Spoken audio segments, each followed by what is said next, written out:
And now for the last battle, chapter 5, How Help Came to the King. Excuse me. How help came to the king.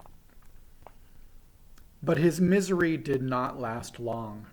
Almost at once there came a bump, and then a second bump, and 2 children were standing before him. The wood in front of him had been quite empty a second before, and he knew they had not come from behind his tree, for he would have heard them. They had, in fact, simply appeared from nowhere.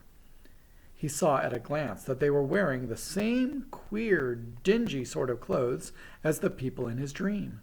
And he saw at a second glance that they were the youngest boy and girl out of that party of 7. "Gosh," said the boy, "that took one's breath away. I thought—" "Hurry up and get him untied," said the girl. "We can talk afterwards." Then she added, turning to Tyrion, "I'm sorry we've been so long. We came the moment we could." While she was speaking, the boy had produced a knife from his pocket and was quickly cutting the king's bonds. Too quickly, in fact, for the king was so stiff and numb that when the last cord was cut, he fell forward on his hands and knees. He couldn't get up again till he had brought some life back into his legs by a good rubbing. "I say," said the girl, "it was you, wasn't it, who appeared to us that night when we were all at supper, nearly a week ago?" "A week, fair maid," said Tyrion. "My dream led me into your world scarce 10 minutes since." "It's the usual muddle about times, Pole," said the boy. "I remember now," said Tyrion. "That too comes into all the old tales. The time of your strange land is different from ours. But if we speak of time, 'tis time to be gone from here, for my enemies are close at hand. Will you come with me?" "Of course," said the girl. "It's you we've come to help."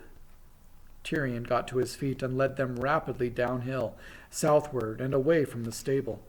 He knew well where he meant to go, but his first aim was to get to rocky places where they would leave no trail, and his second was to cross some water so that they would leave no scent. This took them about an hour's scrambling and wading, and while that was going on, nobody had any breath to talk. But even so, Tyrion kept on stealing glances at his companions. The wonder of walking beside the creatures from another world made him feel a little dizzy. But it also made all the old stories seem far more real than they had ever seemed before. Anything might happen now. "Now," said Tyrion as they came to the head of a little valley which ran down before them among young birch trees, "we are out of danger of those villains for a space and may walk more easily." The sun had risen. Dewdrops were twinkling on every branch, and birds were singing. "What about some grub? I mean, for you, sir. We too have had our breakfast," said the boy. Tyrion wondered very much what he meant by grub. But when the boy opened a bulgy satchel which he was carrying and pulled out a rather greasy and squashy packet, he understood. He was ravenously hungry, though he hadn't thought about it till that moment. There were 2 hard-boiled egg sandwiches and 2 cheese sandwiches, and 2 with some kind of paste in them. If he hadn't been so hungry, he wouldn't have thought much of the paste, for that is a sort of food nobody eats in Narnia. By the time he had eaten all 6 sandwiches, they had come to the bottom of the valley, and there they found a moss cliff with a little fountain bubbling out of it. All 3 stopped and drank and splashed their hot faces. "And now," said the girl as she tossed her wet hair back from her forehead, "aren't you going to tell us who you are and why you were tied up and what it's all about?" "With a good will, damsel," said Tyrion, "but we must keep on the march." So, while they went on walking, he told them who he was and all the things that had happened to him. "And now," he said at the end, "I am going to a certain tower, one of 3 that were built in my grandsire's time to guard Lantern Waste against certain perilous outlaws who dwelled there in his day. By Aslan's good will I was not robbed of my keys." In that tower we shall find store of weapons, and mail, and some victuals too, though no better than dry biscuit. There also we can lie safe while we make our plans. And now, prithee, tell me who you two are, and all your story." "I'm Eustace Scrubb, and this is Jill Pole," said the boy. "And we were here once before, ages and ages ago, more than a year ago by our time. And there was a chap called Prince Rilian, and they were keeping this chap underground, and Puddleglum put his foot in." "Ha!" cried Tyrion. "Are you, then, that Eustace and that Jill, who rescued King Rilian from his long enchantment?" "Yes, that's us," said Jill. "So he's King Rilian now, is he? Oh, of course he would be. I forgot." "Nay," said Tyrion. "I am the seventh in descent from him. He has been dead over 200 years. Jill made a face. "Oh," she said. "Oh, that's the horrid part of coming back to Narnia." But Eustace went on. "Well, now you know who we are, sire," he said. "And it was like this. The professor and Aunt Polly had got all of us friends of Narnia together." "I know not these names, Eustace," said Tyrion. "They're the two who came into Narnia at the very beginning, the day all the animals learned to talk." "By the lion's mane!" cried Tyrion. "Those two? The Lord Diggory and the Lady Polly? From the dawn of the world? And they're still alive in your place? The wonder and glory of it! But tell me, tell me." "Well, she isn't really our aunt, you know," said Eustace. "She's Miss Plummer, but we call her Aunt Polly. Well, those two got us all together, partly just for fun, so that we could all have a good jaw about Narnia, for of course there's no one else we can ever talk to about things like that, but partly because the professor had a feeling that we were somehow wanted over here. Well, then you came in like a ghost or goodness knows what, and nearly frightened the lives out of us, and vanished without saying a word. After that, we knew for certain there was something up. The next question was how to get here.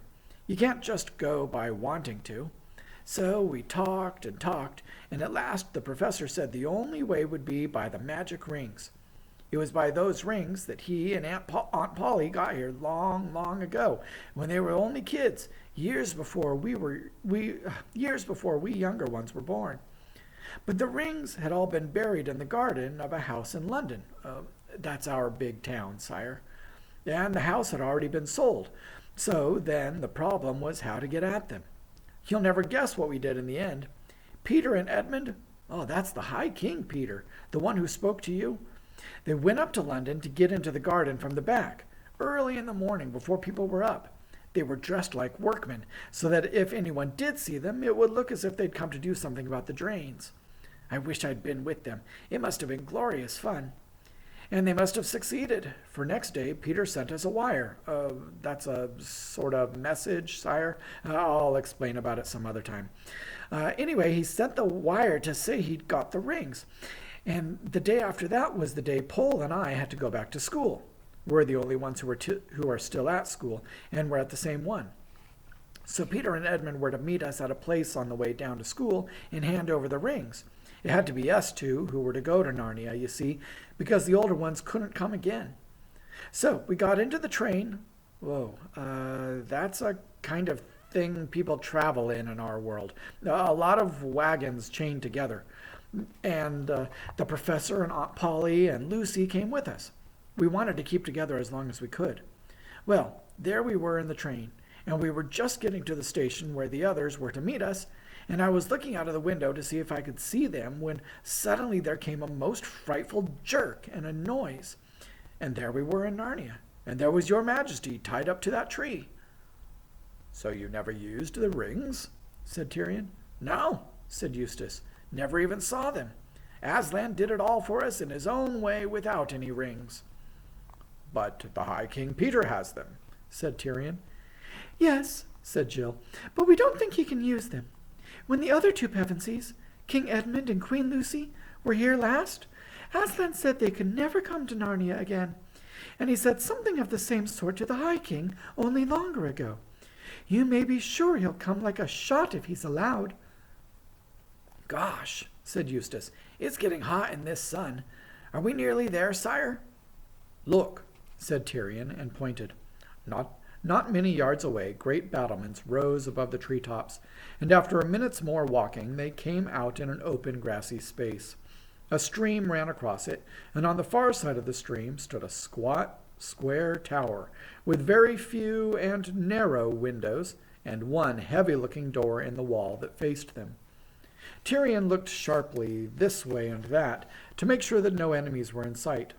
Then he walked up to the tower and stood still for a moment, fishing up his bunch of keys, which he wore inside his hunting dress, on a narrow silver chain that went round his neck. It was a nice bunch of keys that he brought out, for 2 were golden and many were richly ornamented. You could see at once that they were keys made for opening solemn and secret rooms and palaces, or chests and caskets of sweet-smelling wood that contained royal treasures. But the king which he now put into the lock of the door was big and plain and more rudely made. The lock was stiff, and for a moment Tyrion was afraid that he would not be able to turn it. But at last he did, and the door swung open with a sullen creak. "Welcome, friends," said Tyrion. "I fear this is the best palace that the King of Narnia can now offer to his guests." Tyrion was pleased to see that the 2 strangers had been well brought up. They both said not to mention it, and that they were sure it would be a very nice place. As a matter of fact, it was not particularly nice. It was rather dark and smelled very damp. There was only one room in it, and this room went right up to the stone roof. A wooden staircase in one corner led up to a trapdoor by which you could get out on the battlements.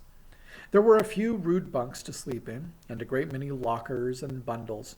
There was also a hearth, which looked as if nobody had lit a fire in it for a great many years. "We'd better go out and gather some firewood first thing, hadn't we?" said Jill. "Not yet, comrade," said Tyrion. He was determined that they should not be caught unarmed, and he began searching the lockers, thankfully remembering that he had always been careful to have these garrison towers inspected once a year to make sure that they were stocked with all things needful. The bowstrings were there in their coverings of oiled silk, the swords and spears were greased against rust, and the armor was kept bright in its wrappings. But there was something even better. "Look," said Tyrion, as he drew out a long mail shirt of a curious pattern and flashed it before the children's eyes. "That's funny-looking mail, sire," said Eustace. "Aye, lad," said Tyrion. "No Narnian dwarf smithied that. 'Tis mail of Calormen, outlandish gear.